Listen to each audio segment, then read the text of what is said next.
Assalamualaikum warahmatullahi wabarakatuh. Selamat berjumpa kembali. Kita akan bersama-sama membuat semua fundamental saham dari laporan keuangan triwulan 2 2024. Hari ini tanggal 22 bulan September 2024 ya. Sudah minggu-minggu terakhir triwulan 3 ya. Emiten yang akan kita bahas kali ini adalah FIRE dan BDKR. Kita akan memandangnya dari segi fundamental, khususnya value investing. Analisa kita ini adalah bahan pertimbangan tambahan, bukan perintah untuk melakukan aksi beli atau jual, karena ini bersifat edukasi ataupun bahan pertimbangan ya. Karena setiap investor itu punya sistem dan cara masing-masing ya. Hasil dari pembahasan kita ini nanti bukan untuk melebih-lebihkan ataupun menjelek-jelekkan sebuah emiten, tetapi kita mendasarkan kepada pembelajaran kita berdasarkan data-data ya. Bila Anda mendapati pembahasan kita ini bermanfaat, jangan lupa untuk klik like, subscribe, dan share. Dan bila Anda ingin memberikan kontribusi terhadap pembahasan kita, silakan ditransfer ke nomor rekening yang tersedia. Baik, yang pertama kita akan membahas FIRE, Alpha Energy Investama ya. Ini kemungkinan besar adalah sebuah holding company ya, tetapi di bidang utamanya adalah minyak, gas, dan batu bara.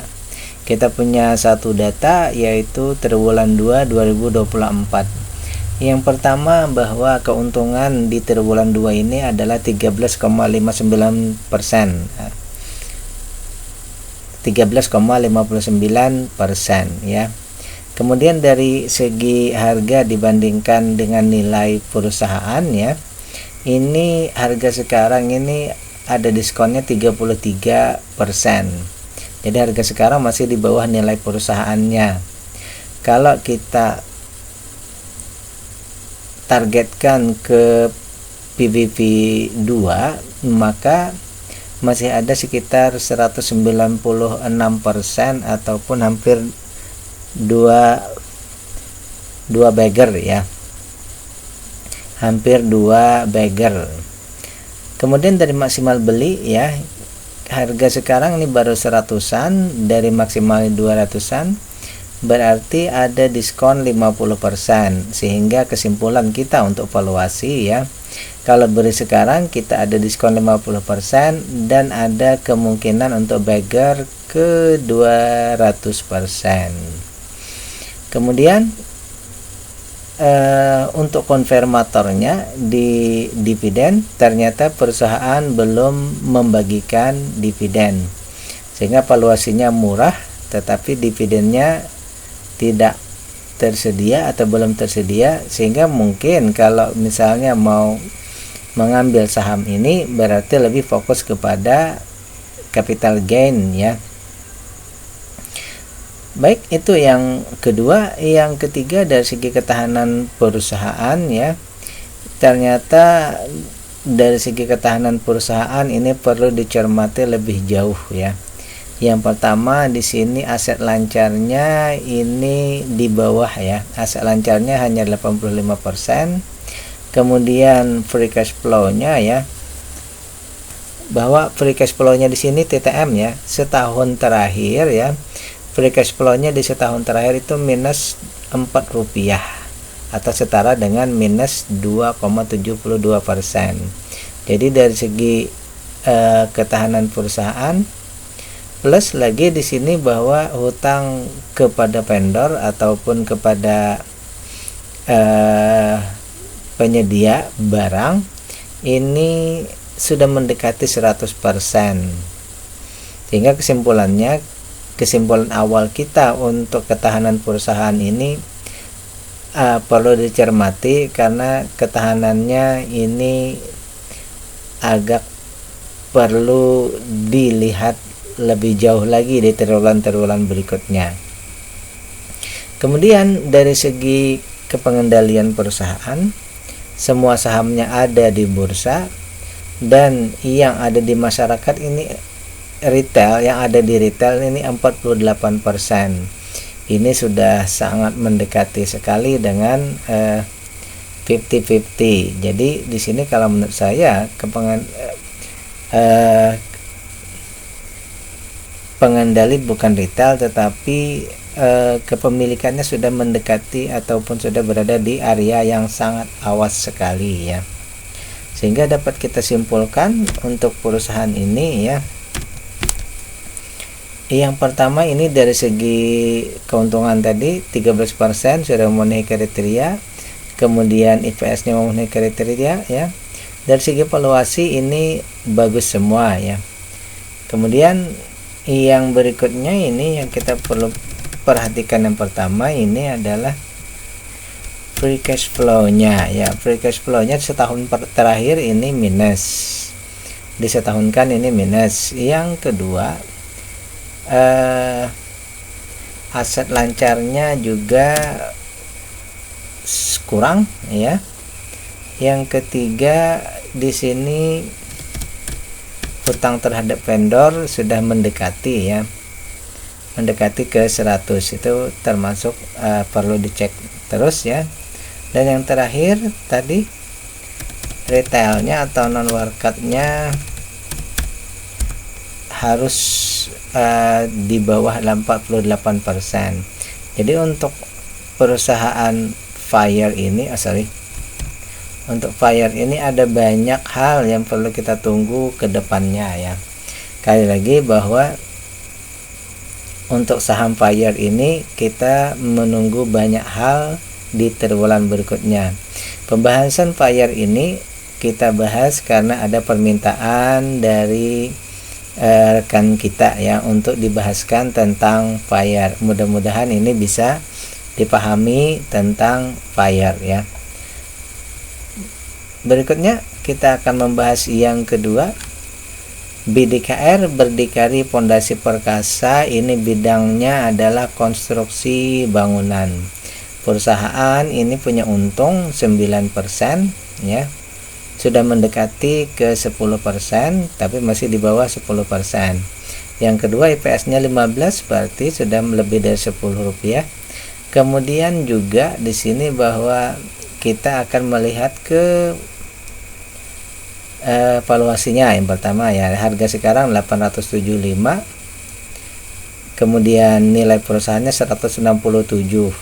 Jadi harga sekarang kalau kita bandingkan dengan nilai perusahaan itu sudah 4,2 kali lebih tinggi daripada nilai perusahaan.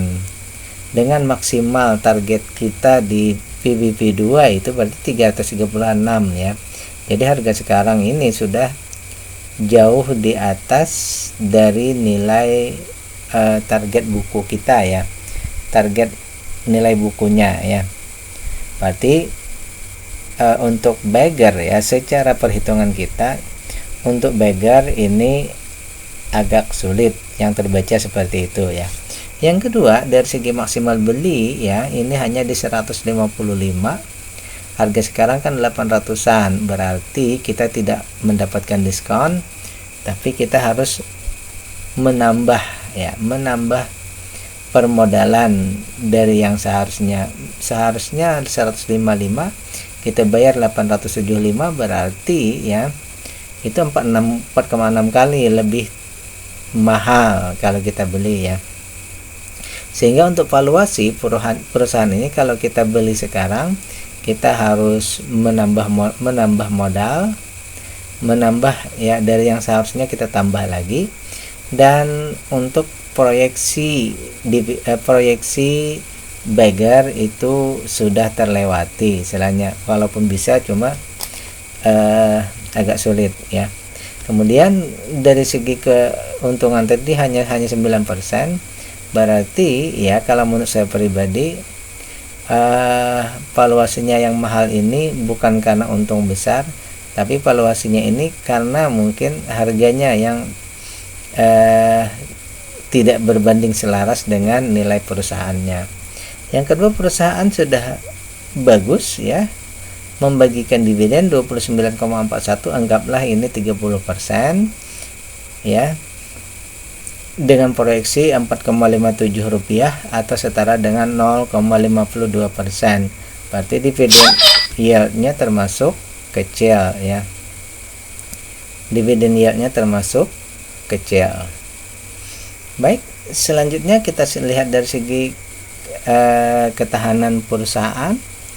Ternyata dari segi ketahanan perusahaan ini ada satu yaitu free cash flow-nya ini minus 33. Ini 12 bulan terakhir ya. Artinya selama 12 bulan terakhir terakumulasi ya. Free cash flow-nya itu minus 19% atau Rp33. Sehingga untuk ketahanan ini ada concern lebih jauh ya. Untuk kepengandalian ini aman saja ya. Sehingga dapat kita ambil simpulan sementara untuk perusahaan ini bahwa karena keuntungannya tadi di bawah 10%, maka yang pertama concern kita adalah IPS-nya nanti supaya meningkat lagi lebih tinggi ya. Yang kedua, tadi valuasinya sudah sangat tinggi di 807, bukan valuasi ya. Harganya sudah sangat tinggi ya. Sehingga membuat valuasinya menjadi mahal. Yang berikutnya ini adalah free cash flow. Untuk dividen saya tidak menuliskannya. Kenapa? Karena dividennya sudah hampir 30. Yang jadi masalah kan dividen yieldnya kecil, itu berarti kita tunggu perbaikan dari segi kinerja bisa mungkin saja nanti bisa di cover ya. Baik, dari data BDKR ini ya, sebenarnya pada awalnya semua data ini bagus ya. Data awalnya ini semuanya bagus, hanya satu datanya yang minus, yang tidak memenuhi kriteria, yaitu free cash flow, dan mengakibatkan ya banyak hal-hal lainnya sehingga menjadi simpulannya menjadi banyak yang belum memenuhi kriteria. Baik, demikian pembahasan kita untuk BDKR. Dan yang pertama tadi adalah FIRE, yang kedua BDKR. Mudah-mudahan bisa bermanfaat. Billahi taufiq walhidayah. Assalamualaikum warahmatullahi wabarakatuh.